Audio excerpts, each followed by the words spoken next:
todo como siempre en la pantalla. Vale, estamos llegando al final de la primera parte de este estudio, ¿vale? Porque cada grupo de sesiones cumple un objetivo y estos 8 primeros capítulos serán como una preparación del camino, ¿no? De las actitudes básicas que los discípulos de Jesús tuvieron para después seguir a Jesús. Entonces nosotros ahora ya estamos en esta sesión número 8, que será la sesión que cierra esta primera parte, ¿vale? Y como veis, pues se trata de un texto de nuevo en el Evangelio de Marcos, capítulo 7. Yo diría que también muy interesante, que también nos va a permitir ver el apartado o acercarnos una vez más al apartado de los milagros, ¿no? que hizo Jesús, pero ir quizás más allá de lo que normalmente pues, se tiene en la cabeza con el tema de los milagros, ¿no? Así que me gustaría que alguien, alguno de vosotros, de vosotras, pudiera leer el texto que tenéis en la pantalla.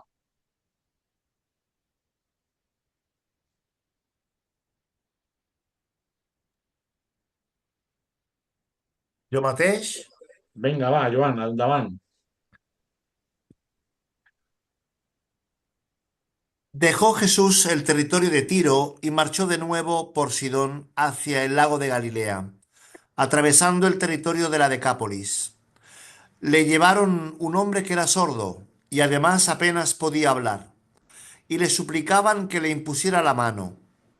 Jesús lo apartó de la gente y, a solas con él, le metió los dedos en los oídos y le tocó la lengua con saliva. Luego, levantando los ojos al cielo, suspiró y le dijo: Éfeta, que significa ábrete. Y al momento se le abrieron sus oídos, se le soltó la traba de la lengua y comenzó a hablar sin dificultad. Él les mandó que no se lo dijeran a nadie, pero cuanto más insistía, más lo pregonaban. Y en el colmo de la admiración decían: todo lo ha hecho bien, hace oír a los sordos y hablar a los mudos. Muchas gracias, Joan. Un texto, como decía, sin duda interesante y retador. Y como siempre hacemos en esta primera sesión, vamos a leer el marco, lo que será la guía de lectura, y después vamos a comentar las preguntas entre todos. Vamos a mirar qué entendemos a priori con un primer acercamiento al texto. La guía de lectura dice: para vivir escuchando a Jesús, hemos de dar un paso decisivo, abrir nuestro corazón, nuestra mente y la vida entera al trabajo que Jesús está haciendo ya en nosotros. Si nos reunimos con el corazón bloqueado, sordos a sus llamadas y sin una comunicación abierta entre nosotros, esta es la palabra que necesitamos oír de Jesús: ábrete, que es la que le dijo a este sordomudo, ¿vale? Vale, vamos a ir al texto, vamos a hacernos preguntas y vamos a ver qué entendemos, esté bien, esté mal, es igual, qué entendemos nosotros ante este primer acercamiento al texto. La situación del sordomudo, ¿vale? ¿Qué hace el sordomudo para acercarse a Jesús? ¿Quién hace posible su encuentro con él? ¿Vale? Si observamos el texto, ¿cómo lo veis? ¿Qué hace el hombre para acercarse? ¿Cómo se produce ese encuentro entre el sordomudo y Jesús? ¿Qué veis vosotros?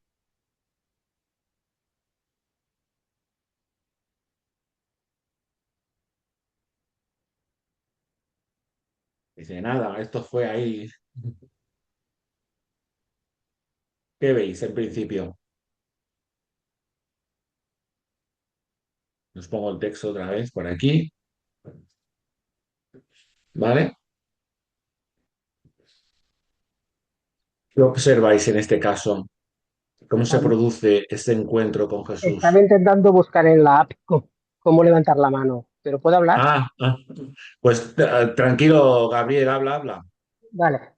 Es que precisamente son los textos que muchas veces la persona, no todas, porque recordemos aquel paralítico que lo llevan en parihuelas por encima del tejado, que lo abren y todo, ¿eh? Pero en Sí, este sí. caso son las personas de su alrededor que piden a Jesús insistentemente que lo atienda, que lo cure. Y eso, Ujú, y eso es de mucho ánimo, ¿no? Para mí. ujú, Ese significado que el hombre no está, al menos este hombre no estaba solo. Y ujú, eso, y eso es significativo, porque en muchos otros casos, precisamente, es Jesús quien se acerca o es Jesús quien se da cuenta, ¿no? Pero en este caso ujú. son gente o sea, gente de su alrededor que piden insistentemente, por favor, que lo cure, ¿no? Que les impusieran las Sí, manos. Sí, suplicaban. sí, sí, Además, dice el término suplicar, ¿no? No sí, exigiendo, sí, sino suplicando, ¿no? sí, sí. Es muy interesante señalar esto que podría parecer una obviedad, pero no lo es tanto, ¿no? Porque como bien dice Gabriel, en otros textos es Jesús quien se acerca a la persona que está enferma, o es el enfermo o quien necesita la sanidad o la intervención de Jesús quien toma la iniciativa de acercarse a Jesús, pero hay pocos textos, aunque algunos hay, donde son las personas quien llevan directamente a Jesús a alguien que necesita, ¿no? Y obviamente, con el hecho de que le suplicaban que le impusieran la mano, eso da por entendido varias cosas que en una primera lectura pues se nos puede pasar desapercibido, ¿no? Y es que, bien ha dicho por una parte, esa persona sordomuda, que ahora vamos a considerar qué significaba eso en la época, a alguien le importaba, ¿m? A alguien le importaba, pero también esas personas habían llegado a la conclusión de que Jesús le podía ayudar, ¿de acuerdo? Entonces, esas personas que llevaron al sordomudo a Jesús habían tenido ya un conocimiento previo de Jesús, habían tenido alguna interactuación de Jesús, algo ya habían escuchado, lo suficiente como para tener la creencia y el convencimiento de que a ese sordomudo también le podía hacer bien que se encontrara con Jesús, ¿no? Y que probablemente la intervención de Jesús aquí iba a ser decisiva para este sordomudo, ¿no? Es cierto que en Decápolis Jesús hace también otros milagros. Decápolis, después miraremos un poco, ¿no? Pues un territorio que está en Judea, pero está apartado, está en uno de los lados, ¿no? Entonces, no pertenece bien a lo que era el pueblo de Israel, sino que estaba al lado, ¿no? Y era un territorio que podríamos decir para su concepción pagano, ¿no? Entonces, es interesante que Jesús allí ya ha hecho milagros, ha hecho cosas, y ahí hay un grupo de personas que considera importante llevar a este sordomudo ante la presencia de Jesús, ¿no? Así que esto para mí es importante. Mira, dice, te pongo en el WhatsApp que tenemos a Ezequiel haciendo prácticas del certificado de SP, así que está de oyente, ¿vale? Muy bien, pues esa primera pregunta, que parece sencilla, parece una obviedad, pero eh, tiene su intríngulis, ¿no? Tiene su contexto. Vale, vamos a mirar a la persona sordomuda. ¿Has pensado qué puede ser vivir sin escuchar el mensaje de los demás y sin poder comunicar el nuestro? ¿Es posible seguir a Jesús sin escuchar su mensaje y sin comunicarlo a nadie? ¿Conocemos cristianos sordos para escuchar a Jesús y mudos para confesarlo? ¿Cómo lo vivís vosotros? ¿Qué tenéis en la cabeza cuando se hace referencia, ¿no? a la persona sordomuda? ¿Qué os sugieren? O no sé si le habéis dado vueltas, claro.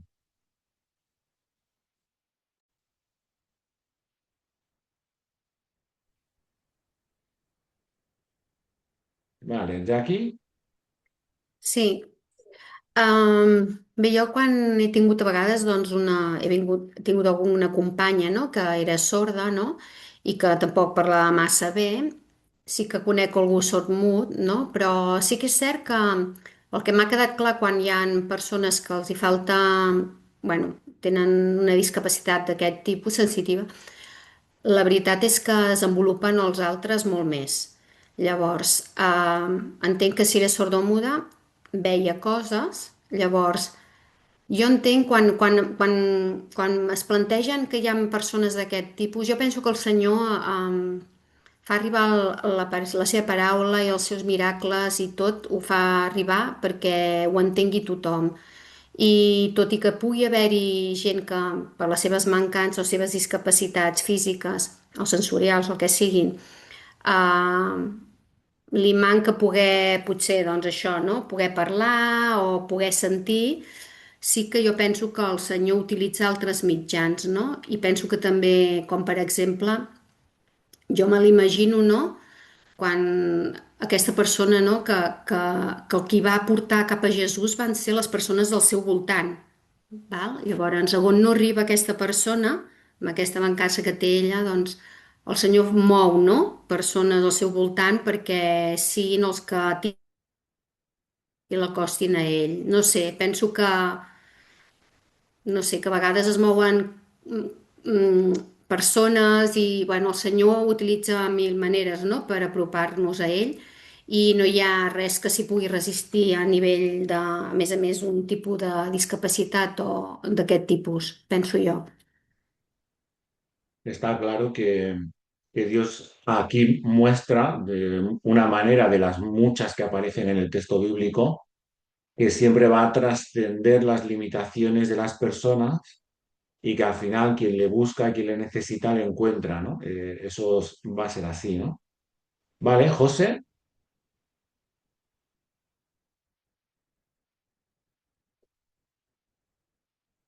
tienes que poner la voz, José, perdona. Tienes que poner el micro.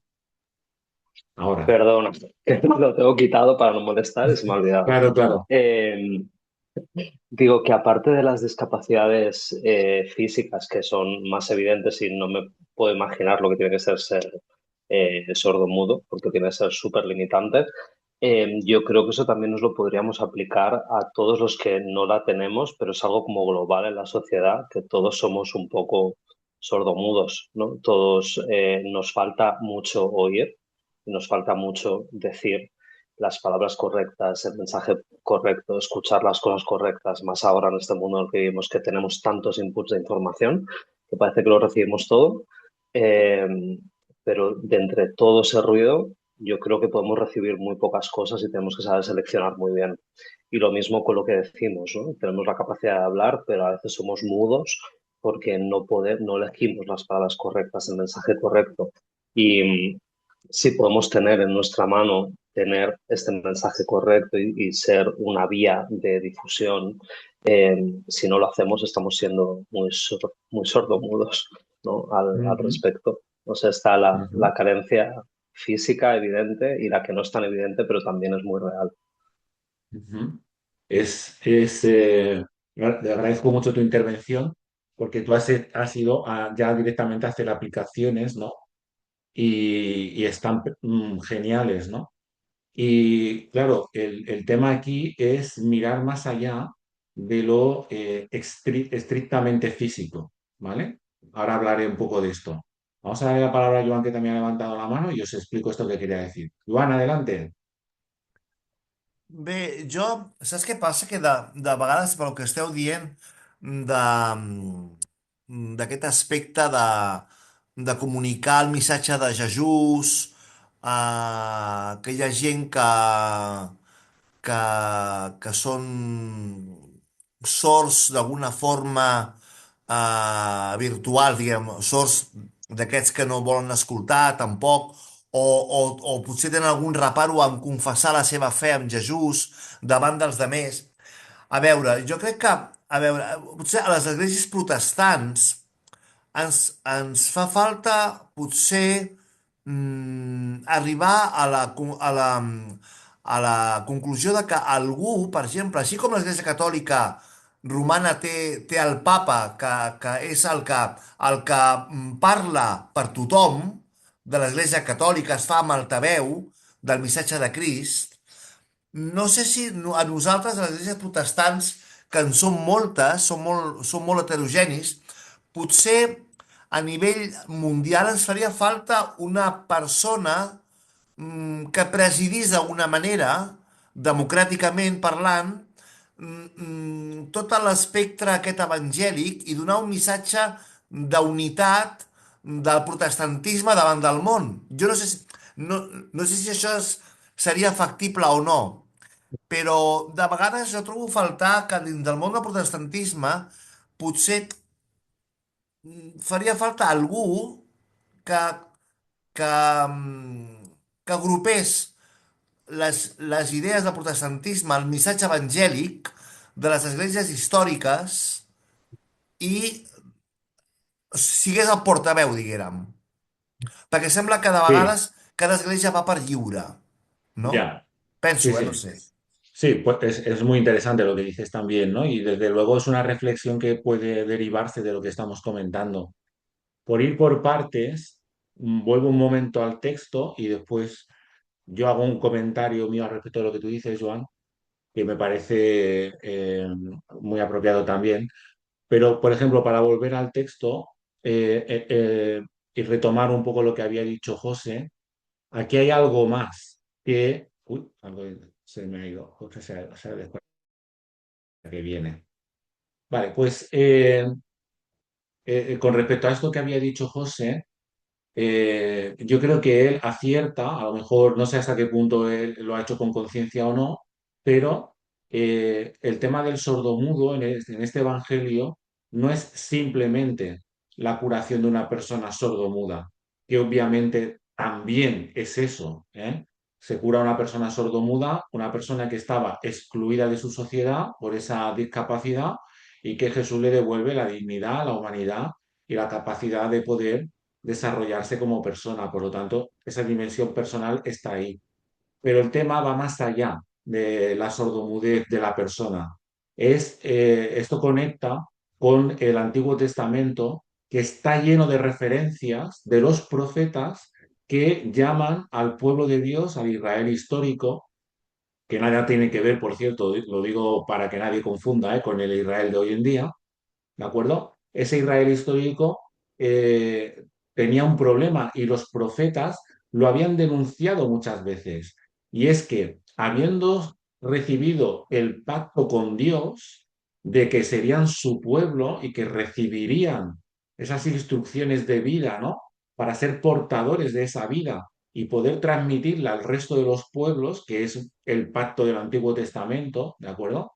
Pues los profetas denuncian muchísimas veces que es un pueblo que tiene voz pero no habla, ¿vale? Que tiene boca pero no habla y que tiene oídos pero no escucha a su Dios, ¿no? Entonces los profetas denuncian hasta la saciedad que el pueblo de Dios no está cumpliendo su función, porque deberían de ser, entre comillas lo digo, los representantes de Dios, de la humanidad, del mensaje de vida que Dios tenía para todos los pueblos. Ellos tenían que no solo verbalizarlo, sino ejemplificarlo delante de esa humanidad, ¿no? Y claro, no lo hacen. De hecho, hacen todo lo contrario, ¿no? No siguen esos principios de vida de Dios y, bueno, pasan muchas cosas. Entonces, los profetas, que son como personas enviadas por Dios al pueblo, les van a recriminar en el nombre de Dios muchas veces, literalmente, que es un pueblo con boca, pero que no habla del mensaje de Dios, que no está compartiendo la vida que Dios ha depositado en ellos y que no escucha al Dios de la vida, ¿no? Por lo tanto, cuando se llega al Nuevo Testamento y Jesús, el Hijo de Dios, el Mesías, coge a una persona sordomuda y le da la capacidad para hablar y para escuchar, es un mensaje críptico, ¿no? En ese contexto que os digo de los profetas del Antiguo Testamento, donde Jesús parece que está diciendo, aquí vengo en el nombre de Dios, ¿no? Para dar voz, para dar capacidad de escucha a las personas que realmente quieran y que puedan cumplir con la voluntad de Dios. Por lo tanto, como bien afinaba José ya allí, ¿no? Hay que mirar más allá que estrictamente lo literal de la sordomudez, ¿no? Tiene que ver con nuestra relación con Dios personal y como pueblo de Dios, como iglesia. Y entonces aquí donde lo que José ha dicho tiene todo el sentido, ¿no? Hoy en día vivimos en una sociedad donde nos pasa como al Antiguo Testamento, como a Israel, el pueblo de Dios antiguo, ¿no? Que vivimos en un mundo donde hay muchas distracciones, donde hay muchas opciones, donde hay muchas cuestiones y el pueblo de Dios y los seguidores y seguidoras de Jesús a veces no estamos afinando ni el oído ni la boca en relación con la fe y el mensaje de vida que nosotros hemos recibido y que profesamos, ¿no? Por lo tanto, lo que Jesús está interviniendo aquí es un mensaje que va un poquito más allá de lo estrictamente de la discapacidad de la persona y de la devolución de su dignidad, que por supuesto que eso siempre está ahí, ¿no? Así que es muy interesante ya plantear esta sordomudez. Yo creo que la semana que viene, cuando leamos el comentario, ya se van a hacer referencias seguro a esos textos del Antiguo Testamento, porque es que son muy abundantes. Esta metáfora de la sordera y de la mudez es una metáfora recurrente de los profetas y es una recriminación que Dios constantemente le está haciendo al pueblo de Dios, ¿vale? Así que es interesante. ¿Es posible seguir a Jesús sin escuchar su mensaje y sin comunicarlo? Pues bueno, ¿no? El pueblo de Dios muchas veces se desconecta de Dios y sigue adelante. ¿Es eso seguir a Jesús? Bueno, probablemente no, ¿no? Por eso necesitamos reconfigurarnos. Esto es lo que está detrás de este texto, ¿no? Esta enseñanza, ¿vale? ¿Conocemos cristianos sordos o mudos? Claro, incluso yo mismo muchas veces, ¿no? Que me dejo llevar, como dice José, ¿no? Y tenemos que aprender en un mundo como el de hoy a saber cribar bien los mensajes, la sobreinformación y saber distinguir las cosas buenas y todas las cosas que nos llegan de lo que realmente es importante y necesario para nuestras vidas, ¿no? Porque a veces teniendo el mensaje de vida al lado nuestra, ¿no? Delante nuestra, pues estamos distraídos con 80.000 cosas, ¿no? Y creo que hoy en día esa sociedad de la distracción, paradójicamente, en una sociedad donde el acceso a la información es tan fácil, es un gran problema.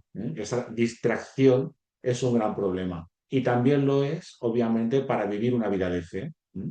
Así que Jesús, lo que hay detrás tiene que ver con esto, ¿vale? Tiene que ver con esto. Vamos a avanzar un poco. Nos quedan como tres preguntas y dice, el trabajo curador de Jesús. Vamos a mirar ahora, vamos a poner el ojo en Jesús. ¿Qué nos llama la atención en la descripción que hace el evangelista? ¿Captamos la dedicación y la entrega intensa de Jesús a curar el enfermo? ¿Crees en la fuerza curadora de Jesús para sanar tu vida? Vale. ¿Cómo veis esa intervención de Jesús?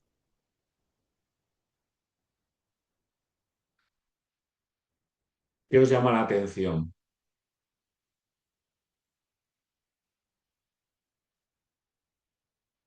Vale. José, adelante.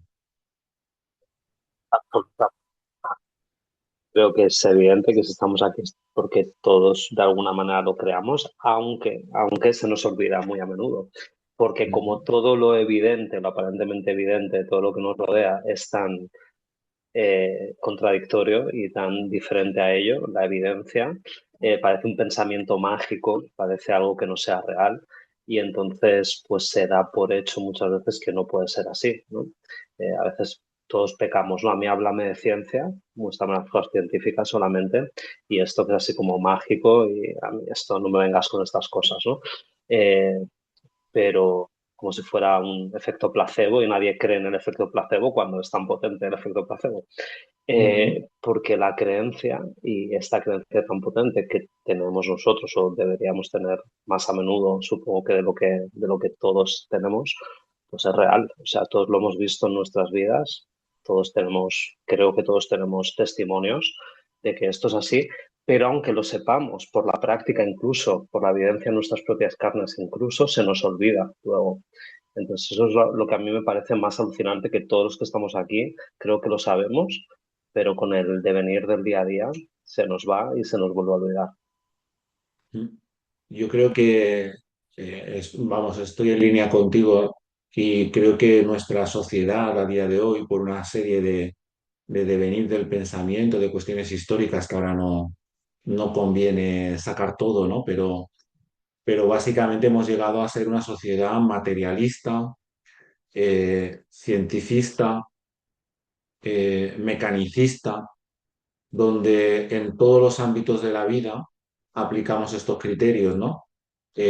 Para el trabajo, para la producción, incluso la sanidad, ¿no? La curación, el ámbito sanitario. Entonces parece que las únicas maneras que hay para curar a una persona a día de hoy es desde la química, ¿no? Desde el electromagnetismo de las máquinas, ¿no? Etcétera, etcétera. Y es un entendimiento, pues eso, ¿no? Muy materialista, muy mecanicista, muy cartesiano, ¿vale? Como una especie de efecto rebote hacia un momento anterior de la historia que se ha descartado además con esa idea de progreso que tenemos, ¿no? Como que eso era menos que lo que tenemos ahora. Y ya todas estas cuestiones están bastante, como digo, cuestionadas, valga la redundancia, ¿no?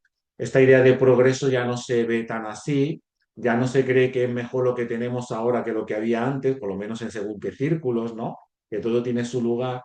Y a día de hoy, por ejemplo, la medicina y en otros campos de la vida, pues incluso de las propias ciencias, la ciencia social, ya están hablando de la integralidad del ser humano y estamos yendo más a un entendimiento holístico de la persona que encaja más con este mundo, ¿no? Que nos permite conectar mejor, ¿no? Con estas lecturas, por ejemplo, y con estos ámbitos de la curación, y como hace Jesús, etcétera, etcétera. Pero a día de hoy, aunque esto ya se empieza a ver en nuestra sociedad, sigue prioritario y sigue estando bajo la lupa, ¿no? Y bajo la crítica del mundo científico que se resiste a, obviamente, dejar su punto, ¿no? Entonces, yo personalmente, vaya, he llegado al entendimiento, como yo creo que todos los que estamos en una iglesia, que la vida, por supuesto, que hay cosas y cartesianas y materiales, pero que eso no es lo único, que también hay una realidad espiritual, que también hay una realidad que trasciende lo material y que la fe, el espíritu, es tan importante para el ser humano como cuidar lo material, ¿no? Y tenemos esta mentalidad más integral. Para mí, ese es el gran punto de Jesús. Jesús trata a la persona de integral. ¿Mm? Por eso la curación, en este sentido, pues no tiene, o sea, tiene su sentido. Y en cuanto a la forma, no sé si os ha parecido interesante ver, porque cuando lo detallamos, ¿no? Dice que le metió los dedos en los oídos, le tocó la lengua con saliva, ¿no? Y luego levantó los ojos a los cielos y dijo, ábrete, ¿no? Entonces es curioso porque es el único milagro de estos de Jesús donde se nos dice, ¿no? Que mete los dedos y que toca con la saliva. Entonces, eso en el marco del siglo I eran unas maneras de poder intervenir en la salud física de la persona. Los taumaturgos, que Jesús no era el único de la época, había otros que sanaban a la gente así. Es como, no sé, los curanderos antiguos, que también a día de hoy también los hay, ¿no? Que te ponían una hoja de no sé qué, ¿no? Y se te curaba. Entonces, hay una parte que puede ser efecto placebo, hay otra gente pues que piensa que es una manera que Jesús tiene de conectar con la persona, etcétera, etcétera, pero la cuestión es que yo creo que Jesús utiliza la cultura, del tiempo en cuanto a la sanidad para conectar con el sordomudo, ¿no? Y hacer de efectiva esa sanidad que en definitiva va a venir de Dios a través de esos medios, ¿no? Vale, José, te doy la palabra, que yo ya estoy hablando mucho. Yo también estoy hablando mucho, soy un poco pesado hoy, pero bueno. No, tranquilo, Eh, adelante. que estaba pensando mientras decías que esta parte de la época, ¿no? De meter la mano, tocar la saliva, si bien hoy hay diferentes maneras, en nuestro caso lo que podemos hacer en nuestra reunión de domingo ya es esa parte ritualística que ya tiene un componente muy práctico y muy accionable de nuestra parte, la acción por nuestra parte, de hacerlo en comunidad y hacer este trabajo, ya es como que activara el mecanismo este de la curación, ¿no? Y de hecho hay estudios que ya dicen que tener una práctica ritualística frecuente ayuda muchísimo a la salud, ¿no? Y puede provocar milagros, entre comillas, mal llamados milagros o bien llamados milagros, no sé. Sí. Y luego lo que a continuación le dice de ábrete, pues iría de la mano con esto, ¿no? Es hacerlo y abrirte, ¿no? Al Ujú, resultado. ujú, ujú, totalmente. Yo estoy convencido de ello. Además, aquí añado el punto, ¿no? de estudiante de antropología, donde estas cosas se estudian en profundidad y además es el campo que a mí me gusta de la antropología y que más leo. Todo lo que tiene que ver con el ritual, ¿no? Yo por eso cuando en la iglesia hacemos, por ejemplo, el acto de la Santa Cena, que es un ritual, y es un ritual muy poderoso, cuando conectas con el ritual, ¿no? Como todo ritual, tienes que conectarte, tiene que haber hay un significado detrás, y si no, si no conectas con eso, no tiene sentido.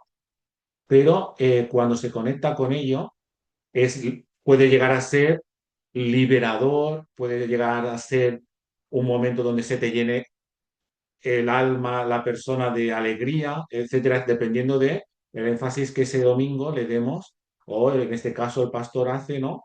Del oficiante del ritual eh, que instauró Jesús, que yo creo que lo hizo obviamente con toda la sabiduría del mundo, ¿no? Del poder que tenía ese ritual, ¿no?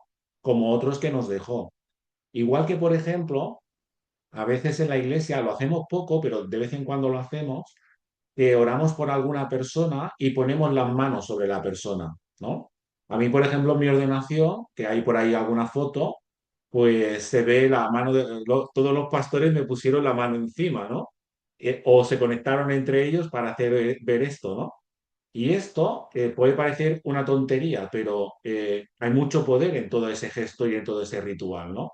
Obviamente los pastores no son especiales, no me están dando una corriente de energía, o sí, ¿no?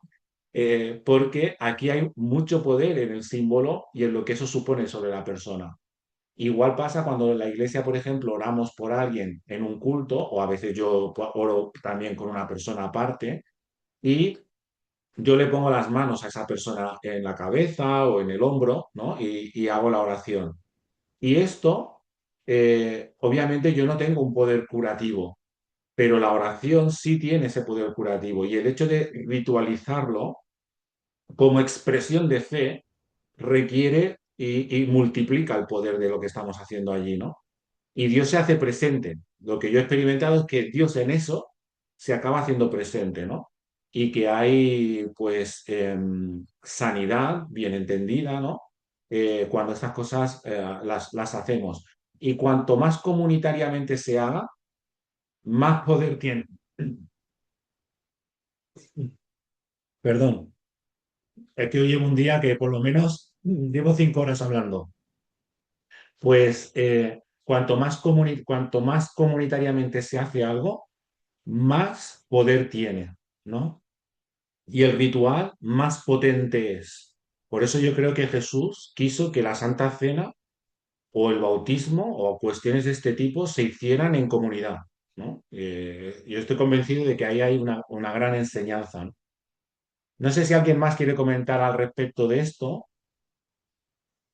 Por ejemplo, por el chat, Joan decía, perdón, Joan decía que él encuentra un poco difícil este texto de Marco porque, por ejemplo, Jesús aparta al hombre, ¿no?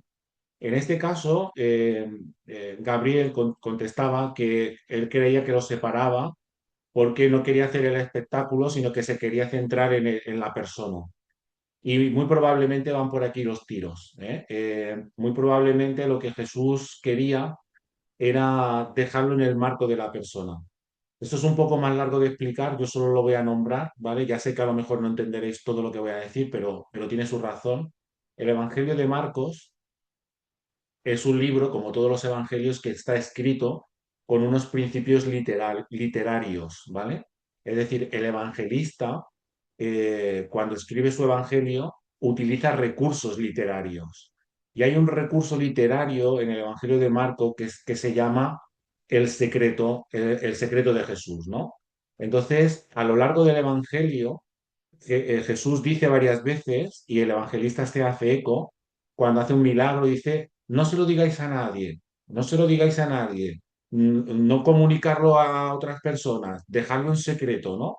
Entonces es un recurso literario que va a utilizar el evangelista para hacer una línea en el evangelio para que los cristianos de la época, obviamente, y también nosotros, lo leamos para estar pendiente de ese secreto de Jesús, ¿vale? De por qué Jesús quería que esto fuera secreto y al final se revela, ¿no? Que lo que quería hacer presente Jesús es que él era el Mesías, ¿no?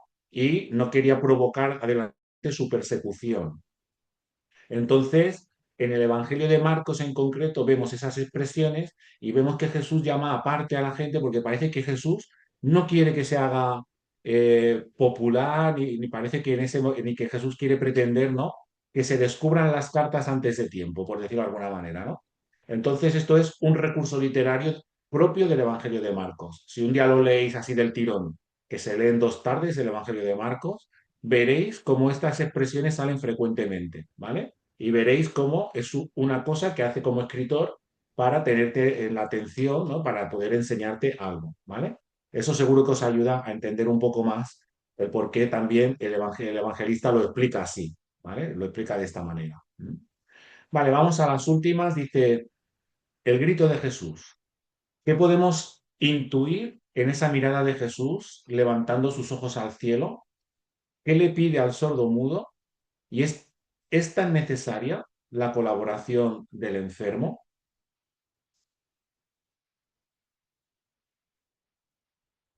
Venga, va, ¿quién se atreve? Sé que, por ejemplo, Ezequiel no puede hablar porque está escuchando en una formación, está haciendo 2 formaciones al mismo tiempo. A ver, ¿quién se atreve a esto? José, por una parte. Adelante, José. Total, es imprescindible. Si la persona no se abre, no hay nada que pueda entrar. No hay nada que pueda entrar. Eh, si la persona no hace su esfuerzo, que puede ser mínimo, si no hace su apertura, si no hace su creencia de tener fe de que eso es posible, no va a ser posible. Es imposible. O sea, si vuelvo a lo del efecto placebo, ¿no? Que el efecto placebo de las medicinas es un efecto muy bien estudiado porque existe, que si la persona cree que algo le va a sanar, hay más oportunidades de que le sanen, ¿no? Si una persona piensa que hay opciones de estar bien, puede estar bien, ¿no? Y si puede venir la mejor medicina del mundo, puede venir el Salvador, que si tú no te abres a ello, no hay manera de que por ahí entre ninguna grandeza. Totalmente. De hecho, no te puedes curar, ¿no? De según qué enfermedades hasta que no reconoces de alguna manera, ¿no? Que lo estás. El enfermo, entre comillas, siempre tiene que hacer un acto de reconocimiento de su situación, ¿no? Jackie, Totalment d'acord amb el que ha dit en José, no? Jo penso que el primer pas quan ens volem curar sempre és la nostra disposició, no? Trobar i de posar de la nostra part, no? Quantes vegades ens diuen per estar bé de salut has de fer això i això, no? Vull dir, és clau l'actitud del malalt, no? I en aquesta situació doncs, està clar que necessites creure que realment necessites tenir fe, o sigui, amb tots els miracles es veu, no? Vull dir, la gent sanava perquè tenia fe, perquè estava convençuda, no? De que ell podia obrar un miracle, no? Perquè això és la base, si no és bastant, bueno, com en la vida real, o sigui, per molt que et diuen, si no tu creus que això et pot anar bé, la veritat és que, sempre ho diuen, hasta els metges ho diuen, no? La disposició del malalt és més del 50%. totalmente. De hecho, no sé si os acordáis o os resuena la frase que dijo Jesús, que dijo, los sanos no tienen necesidad de médico, ¿no? Entonces, él obviamente viene a sanar, a dar vida, ¿no? Pero si alguien se considera sano, entonces no tiene la necesidad de ir a Jesús, no tiene por qué buscar médico, ¿no? En definitiva, lo que Jesús también estaba intentando de poner de manifiesto con esa frase es que, claro, no sé si os ha pasado, a mí a veces me pasa, ¿eh? Yo soy relativamente malo para ir al médico, ¿no? Entonces, siempre soy de los que, si puedo evitar ir al médico, pues lo evitaré, ¿no? Y me cuesta a veces reconocer que estoy enfermo o que necesito ir al médico, ¿no? No sé, parece que hay algo como a veces hasta de orgullo, ¿no? De decir, va, te tienes que ir al médico y además te tienes que someter, ¿no? Tienes que aceptar lo que te diga, etcétera, etcétera, ¿no? Y nos cuesta a veces, yo creo que a veces hay, en cuanto estos enfermos no hemos conocido y familiares y uno mismo muchas veces, ¿no? Que nos cuesta aceptar que estamos mal, que necesitamos ayuda. ¿M? Que por lo que sea, por desconfianza, por orgullo o por cualquier otra razón, pues preferimos no acudir al médico, porque no queremos escuchar a veces también el mal que tenemos o porque nos da miedo enfrentar la enfermedad que padecemos, ¿no? Yo he conocido a mucha gente que no quería ir al psicólogo, y yo le he dicho, te agradezco que me cuentes lo que me estás diciendo. eh, yo puedo darte un consejo, pero creo que necesitas ayuda de un profesional. Deberías irte a un psicólogo, porque yo siempre hago la distinción de que yo no soy psicólogo y cuando veo algo que, aunque he estudiado nociones de psicología, pues precisamente si de algo detecto, pues envío siempre a un profesional, ¿no? Pero claro, la persona me dice, ya, pero es que yo tengo miedo de que me diga que tengo esto, que tengo lo otro, que tengo lo otro, ¿no? Que probablemente es lo que tienen, pero no queremos reconocerlo, nos cuesta, ¿vale? Nos hace sentir menos, quizás, ¿no? Entonces, estas cosas están ahí detrás. José, ¿cómo lo ves tú? Tienes que poner el micro, José. Perdona, ¿eh? Es que me voy levantando y lo Tranquilo, pongo. tranquilo. Se olvida mucho. Que estaba pensando que en esto de la disposición de uno a curarse, a aceptar que pueda haber una mejora, no sé en qué texto bíblico, supongo que es en el Antiguo Testamento, en algún comentario, que dice que la salud está antes que la enfermedad. Y eso para mí tiene muchísimo sentido, porque muchas veces cuando una persona está enferma quiere curarse o quiere cura, no encontrar una pastilla, no sé si estoy abriendo un melón o hablando de temas que no tocan, pero para mí tiene relación, que cuando una persona está enferma busca una cura a la enfermedad y muchas veces no es tanto buscar una cura, sino volver al estado de salud. Y entonces para eso se necesita una apertura muy importante. Ya me Ujú. callo.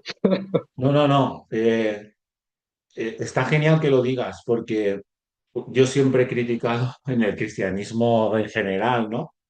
Que a veces se ha dedicado como a, por decirlo de esta manera, ¿no? A predicar unas doctrinas, ponte que Dios es Padre, Hijo, Espíritu Santo, tal, tal, tal, tal, ¿no? Y a veces nos hemos desconectado de este tipo de cuestiones que realmente es donde donde estamos las personas, ¿no? Y el tema de la salud es para mí un tema, obviamente, básico ligado con la vida y con la dignidad de la vida, por lo tanto, toca de pleno el Evangelio. Y hay concepciones muy interesantes que se recogen en el texto bíblico de la cultura judía, que es una parte importante del Antiguo Testamento, no solo judía, también de otros pueblos, pero especialmente judía, y de la cultura grecorromana también se percibe en el Nuevo. Y también, sobre todo, para mí, la revelación directa de Jesús, ¿no? De las palabras de Jesús. Y entonces te das cuenta de que esto tiene mucho sentido. Yo me he apuntado la frase porque a mí también me suena, pero ahora mismo no te sabría yo decir el texto bíblico al que hace referencia, pero lo voy a buscar a ver si la encuentro y para la próxima sesión. La sacaremos, ¿vale? La sacaremos. Y de hecho hay varios libros en la teología que son quizás, como decimos, outsiders, ¿no? De los que no son de la teología principales, ¿no? Pero que tratan estas cuestiones que tienen que ver con la salud y te hablan mucho sobre el carácter holístico de la salud. Y que bueno, que la enfermedad a veces es un descentramiento de la persona, ¿no? cosa que otras culturas lo diagnostican así la enfermedad. No es, pues mira, te falta hierro, te falta no sé qué, como es más nuestro estilo, que también tiene eh, su, su sentido, pero hay otras culturas que a lo mejor te lo evalúan a lo mejor a un nivel emocional, ¿no? Y has perdido alegría, ¿no? Has perdido conexión con la naturaleza y todo al final nos hace sentir saludables. Así que no, es un melón muy interesante el que dejas ahí, ¿vale? Vale, yo creo que vamos a ir, a no ser que alguien tenga alguna cosa más. Vale, Joan dice que Déu invita a l'home a acceptar invita i l'home ha d'acceptar la invitació. Jesús ens ofereix la salvació i nosaltres l'hem d'acceptar. Això es molt arminià. Sí, porque es verdad que los arminianos ponían este énfasis, pero independientemente de la lucha teológica de la época, Dios respeta el libre albedrío de las personas. Es decir, obviamente Dios siempre va a respetar la libertad con la que nos ha creado. Por lo tanto, desde ese punto de vista que tú dices, Joan, que también es un punto de vista muy interesante, en este caso Dios nunca va a forzar la fe de nadie, ni la creencia de nadie, ni las decisiones de nadie. Dios siempre va a respetar la libertad de todos, ¿no? A la hora de tomar las riendas de su vida, ¿no? Y eso además es muy protestante, ¿eh? La responsabilidad personal, que lo decimos los protestantes, ¿eh? Cada uno tiene que saber asumir la parte que le toca en la vida. Vale, vamos a mirar ya la última pregunta que tiene que ver con la admiración de las personas, de la gente. Dice, ¿cómo resume la gente lo que ve en Jesús? ¿Nos identificamos con sus sentimientos?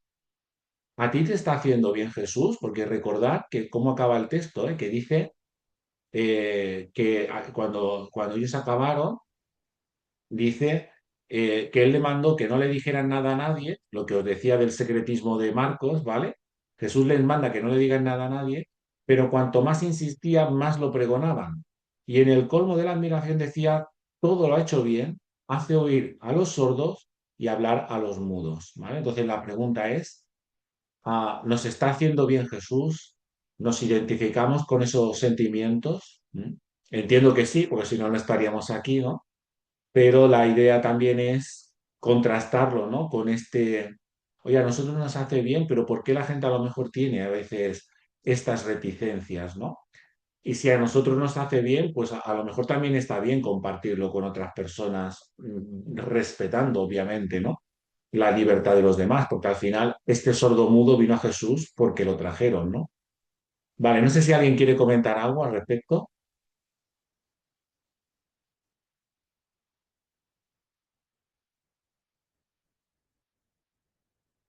Bien, yo creo que más o menos es obvio, ¿no? Que si es como decía, si estamos aquí es porque Jesús nos ha hecho bien.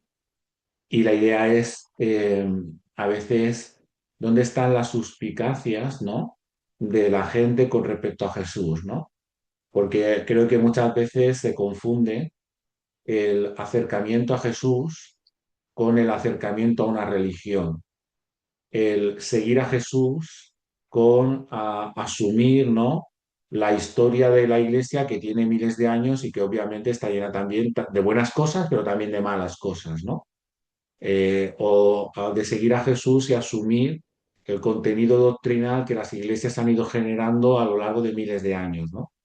Entonces, una cosa es esa relación con Jesús, sanadora, positiva para nuestra vida, la vivencia en comunidad de la fe, y otra cosa diferente es entender el cristianismo y acercarte al cristianismo como un cumplimiento de normas, ¿no?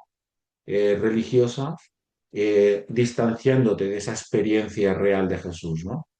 Y yo creo que él hace esta pregunta porque Pagola es católico y este estudio lo escribió pensando en las parroquias católicas que a veces eh, siguen un cristianismo basado mucho en la tradición, ¿no? En la costumbre, pero a veces despegado de la vivencia de Jesús, ¿no? Y yo creo que la intención que él tenía con esta pregunta era hacer pensar que la práctica obviamente requiere de un hábito, requiere de un compromiso, pero nunca puede estar desvinculada de la experiencia viva y positiva de Jesús, si no, no tiene sentido ser iglesia. ¿Mm? No sé si alguien quiere aportar algo más ya para ir acabando. Si, si no, ¿vale? Lo dejaré. José, vale, José, adelante. Una pequeña cosa que Pues me he venga, sí, acordado sí, no te quedes con nada. no, al hablar de la experiencia física, ¿no? Como la que tuvimos el domingo pasado, específicamente el domingo pasado fue, yo siento, y para muchas personas nos dijeron, que fue como especialmente sanadora. Los temas que se hablaron, la congregación que hubo, la comunidad, eh, la lectura que hiciste, bueno, que hizo Clara y que comentaste tú también. Ujú, eh, Era tan bonito, ¿no? El aceptar las diferencias y en ese aceptación, perdón, de las diferencias, había una sanación ya.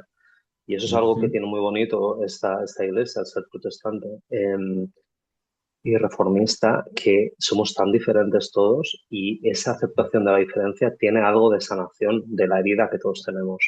Y me parece ujú, súper bonito. ujú. Sí, yo creo que con todas nuestras dificultades y a veces pues también equivocaciones, ¿no? Pero la intención de, por lo menos mía como pastor en esta comunidad y también como comunidad, porque es algo que escribimos los que empezamos este proyecto comunitario en San Pau, eh, es que la iglesia refleje estos valores de Jesús, ¿no?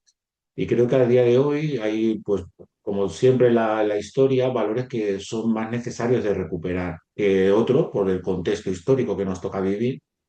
Y yo, por ejemplo, la inclusión, yo nunca la he entendido estrictamente como la inclusión del colectivo LGTBI, que lo doy como, no sé cómo decirlo.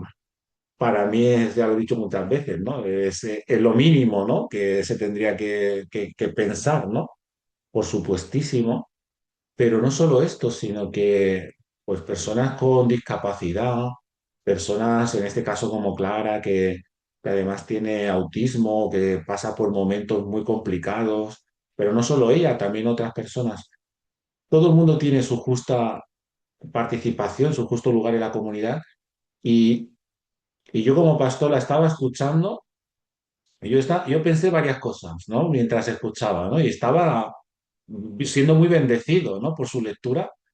Porque al principio pensaba, qué increíble está traduciendo el texto directamente del castellano al catalán. Que yo hasta dudaba si es que Jackie no le había pasado una hoja con el texto en catalán y se la había puesto allí, porque digo, pero después ya vi que no, que después ya miró la pantalla. Digo, qué impresionante. Decimos discapacidad cuando, como muchas veces se dice en estos círculos, es capacidades diversas, ¿no? Porque son otras capacidades. Y claro, esto ya de por sí es sanador. Pero bueno, es después también la reflexión de la palabra y el compartir juntos en torno a esa palabra que nos damos cuenta que ya no solo por la participación de todo, que evidencia nuestra sincera apuesta por la inclusión, entendiendo el Evangelio así, sino que también es, en definitiva, la manera en la cual todos nos estamos, como tú has bien dicho, sanando, ¿no? Recibiendo los unos de los otros. No hay que nunca minusvalorar a nadie. Como dice Joan, totalmente de acuerdo con José. Y Ezequiel apunta, se llama diversidad funcional, ¿no? Es cierto, ¿no? Y yo soy muy partidario de ir incluyendo estas terminologías precisamente por ello. Así que bueno, entre todos, la comunidad es de todos, ¿no? Yo siempre digo, el pastor tiene su grano de arena de aportación, pero la construimos entre todos. Pues para mí escuchar tus palabras me llenan de ánimo y me alientan a continuar con el proyecto de San Pau, ¿no? Porque la verdad que cuando lo pensamos de tirar adelante, pensamos qué difícil será ser cristianos de esta manera, ¿no? Y a ver qué tal nos va. Y bueno, si hay que cerrar, pues se cierra y nos reunimos en otro sitio y ya está, ¿no? Pero mira, cuando miramos, yo por lo menos, y bueno, estoy convencido que todos los que empezamos el proyecto, nos llena de alegría poder ver que es de bendición para otras personas y que además la gente va creciendo en la fe, cada uno a su ritmo, a su manera, como Dios llega a su existencia y que la comunidad le es de bendición en ese crecimiento, ¿no? En esa diversidad. Así que para mí, a día de hoy, yo personalmente pienso que todas las comunidades deberían de hacer este esfuerzo, ¿no? Pero por lo menos la nuestra, pues aportarlo como un granito de arena. Ujú. Vale, aquí, por ejemplo, Joan, hemos estado hablando, se está hablando de la discapacidad y también de algunos actores como Anthony Hopkins, que es autista, claro, y es así, ¿eh? La humanidad está llena de personas con capacidades diversas. Somos nosotros que hacemos nuestros prejuicios. Muy bien, vamos a ir dejándolo aquí porque ya es la hora. Para la semana que viene lo que vamos a hacer es leernos el comentario que tenemos aquí, que ahora os estoy pasando. Así yo creo que algunas de las cosas que hemos hablado van a salir aquí en este comentario. Mira, ya veo por aquí un texto de Génesis, por ejemplo, ¿vale? Van a salir cosas del Antiguo Testamento, de Isaías, profeta, como he dicho, seguro que saldrán. Las podemos leer con tranquilidad y nos centramos en las preguntas que tienen que ver con nuestra transformación personal y que tienen que ver con nuestros compromisos con Jesús, los que cada uno vaya adquiriendo, vaya sopesando para compartir con los demás, ¿vale? Así que, sin más, muchas gracias por el tiempo, por las aportaciones, por enriquecer este tiempo, que me consta que quien no se puede conectar en directo después lo disfruta mucho, ¿vale? Le van haciendo llegar sus mensajes. Así que muchas gracias por estar aquí y si Dios quiere nos vemos el próximo jueves, ¿vale? Un Vale, abrazo, adeu. Gracias. Adeu a tots i totes, buenas bona tarda. noches, un abrazo, Adeu, igualment. Veiem, fins diumenge. Adeu. Adéu. adeu.